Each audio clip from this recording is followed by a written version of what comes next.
মানে করোনা মহামারীর পরে মানুষ দেখবেন যে ওই চায়ের যেটা কাচের গ্লাস সেটাতে চা খাচ্ছিল না, মানে কাগজের গ্লাসকে প্রায়োরিটি দিচ্ছিল। কিন্তু যদি একটু ভাবা যায় যে কাগজের গ্লাসটাও ভেতরে যে প্লাস্টিক কোটেড থাকে, আমার মনে হয় সেটাও ক্ষতিকারক শরীরের জন্য। আর সেই দিক থেকে আমাদের একটা অ্যাডভান্টেজ, আমরা মাটির যে কাপটা সেটা ইকো ফ্রেন্ডলি, যেটাও শরীরের জন্য সব থেকে ভালো।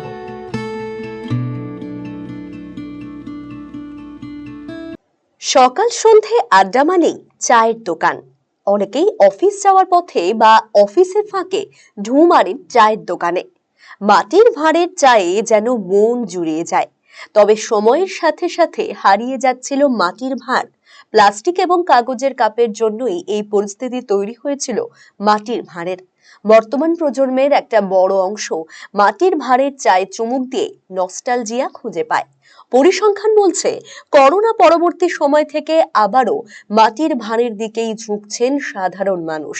আর সাধারণ মানুষের সেই চাহিদাকে পাথেয় করে মাটির ভাঁড় নিয়ে ক্ষুদ্র শিল্প তৈরি করেছেন রায়গঞ্জের পালপাড়ার পাল পরিবার। সেখানে একটি কারখানা গড়ে তোলা হয়েছে। কারখানায় প্রতিদিন কয়েক হাজার মাটির ভাঁড় তৈরি হচ্ছে। সেই ভাঁড় সরাসরি চলে যাচ্ছে চায়ের দোকানগুলিতে। ফলে মাটির ভাঁড়ে চা খেয়ে তৃপ্তি পাচ্ছেন সাধারণ মানুষ। সেই সঙ্গে এড়ানো যাচ্ছে ক্ষতিও। এই কারখানায় কাজ করে স্বনির্ভর হয়ে উঠছেন এলাকার মহিলারা। লাভবান হচ্ছে কারখানা কর্তৃপক্ষ।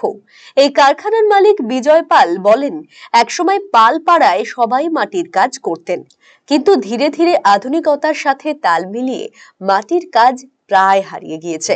তাই পুরনো মাটির সেই ঐতিহ্য বজায় রাখতে এবং প্লাস্টিক বা কাগজের কাপের ক্ষতিকর প্রভাব থেকে মানুষকে দূরে রাখতে তিনি মাটির ভাঁড়ের কারখানা খুলেছেন।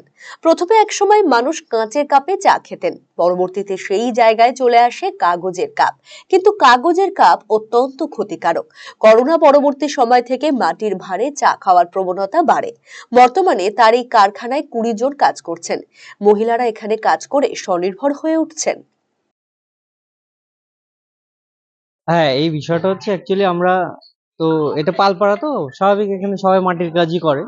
এবার এটা ধীরে ধীরে কি হচ্ছিল, একটা সময় মানে পালেরা মাটির কাজ ছেড়ে অন্য কাজে ডাইভার্ট হয়ে যাচ্ছিল।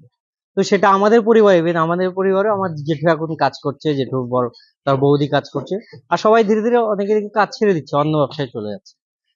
এবার এটাকে আমি ভাবছি যে এটাকে যদি এক ছাদের তলায় নিয়ে আসা যায়, সেটা আমি ধীরে ধীরে ভাবলাম যে এটাকে যদি আমি একটা ইন্ডাস্ট্রির রূপ দিই, ফলে আমাদের তো জায়গাটা ছিলই, এটা ভাবলাম যদি আমরা এটাকে সেই উদ্যোগ, সেজন্য আমি প্ল্যান করলাম আমার দাদারা ভাইরা যে আছে। মাটির পাত্রই কেন রেখেছেন? মাটির কাপটাকে, কারণ মাটির কাপটা এমন একটা জিনিস, এটা প্রতিদিন আমাদের বিক্রির একটা জায়গা।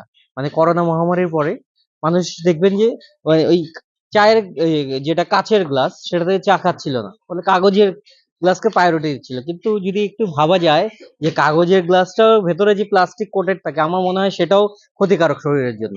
আর সেই দিক থেকে আমাদের একটা অ্যাডভান্টেজ, আমরা মাটির যে কাপটা সেটা ইকো ফ্রেন্ডলি, যেটাও শরীরের জন্য সব থেকে ভালো। এমনকি মাটির সব জিনিস, শুধু চায়ের কাপ আছে, প্লাস মাটির যে জলের পাত্র, সেটা তো মানুষ গুরুত্ব দিচ্ছে।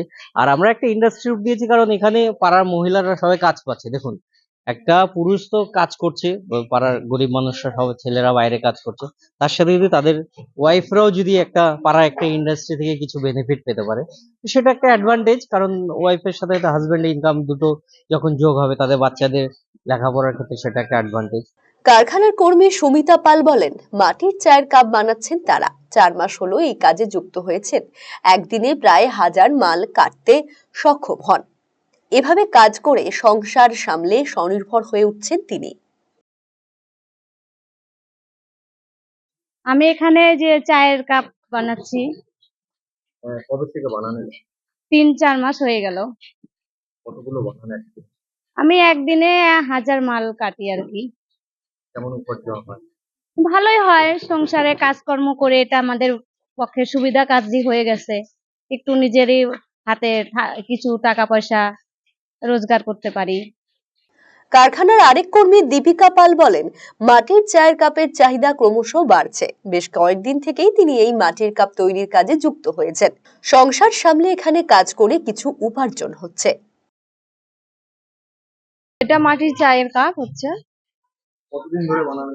3-4 মাস হয়ে গেল বানানো। এটা 1000 হয়, সংসারের কাজ টাজ করে সব সংসার সামলিয়ে 1000 হয়ে যায়।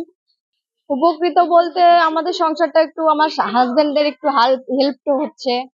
হেল্প করার পরে এবার আমার সংসারে নিজের একটু যে খরচা আছে এটা নিজে চালাতে পারছি। এবার আমার হাজবেন্ডেরও একটু সুবিধা হচ্ছে এতে। হ্যাঁ, বাড়িতে সংসার সামলিয়ে এখানে করি আর কি। হ্যাঁ, অবশ্যই ভালো লাগে। আর নিজে কাজ করে কিছু করতে পারছি। অন্যদিকে এ বিষয়ে আমরা কথা বলেছিলাম রায়গঞ্জের বিশিষ্ট চিকিৎসক ডক্টর জয়ন্ত ভট্টাচার্যের সাথে। কাগজের কাপে ঠিক কি ধরনের ক্ষতি হয় এবং মাটির ভাঁড়ে চা খাওয়াই বা কতটা সুরক্ষিত সে বিষয়ে শুনবো তার বক্তব্য। সবার হাতেই তো মোবাইল আছে এবং সবাই এখন ওটিটি দেখে, ওটিটি প্ল্যাটফর্ম ব্যবহার করে। নেটফ্লিক্সে খুব সম্প্রতি একটা ডকুমেন্টারি তৈরি হয়েছে, বাই নাও, এখনই কিনে ফেলো। সেই বাই নাও এর হিসেব দেখিয়েছে যে আমেরিকা থেকে শুরু করে সুদান, পৃথিবীর প্রত্যেকটা প্রান্তে, চীনে, তাইওয়ানে যে বর্জ্য পদার্থ জমা হচ্ছে তার পরিমাণ কয়েক হাজার কোটি টন প্রতিদিন। আমি এভারেস্টেও জমা হচ্ছে, মহাকাশেও জমা হচ্ছে। অর্থাৎ যে বর্জ্য পদার্থগুলো জমা হচ্ছে সেই পদার্থগুলো, এই প্লাস্টিকের প্রসঙ্গটায় বলি, যে সেটা গিয়ে মিশছে জলে, সমুদ্রের পাশে, সমুদ্রের জলে গিয়ে মিশছে। তার মধ্যে মাইক্রো প্লাস্টিক থাকে, তিমিরা সেটা খেয়ে ফেলে। মাইক্রোপ্লাস্টিক অন্য কোনো প্রাণী খেয়েছে, তার থেকে তিমিরা খায়, তিমিও মরছে, সেই প্রাণীও মরছে। এবং সেইগুলো যখন পাড়ে এসে পৌঁছয় তখন ডিসেকশন করে দেখা যায় তাদের পেটে মাইক্রোপ্লাস্টিক। পাত্র, প্লাস্টিকের পাত্র, কাপ, প্লাস্টিক লাগানো কাপ, কাগজের গ্লাস এবং মাটির ভাঁড়, আসলে এই বাজারই এই সংস্কৃতিটার মধ্যেই পড়েছে। আমি মাটির ভাঁড়ের পক্ষপাতী, সম্পূর্ণ পক্ষপাতী। RCTV সংবাদ, রায়গঞ্জ।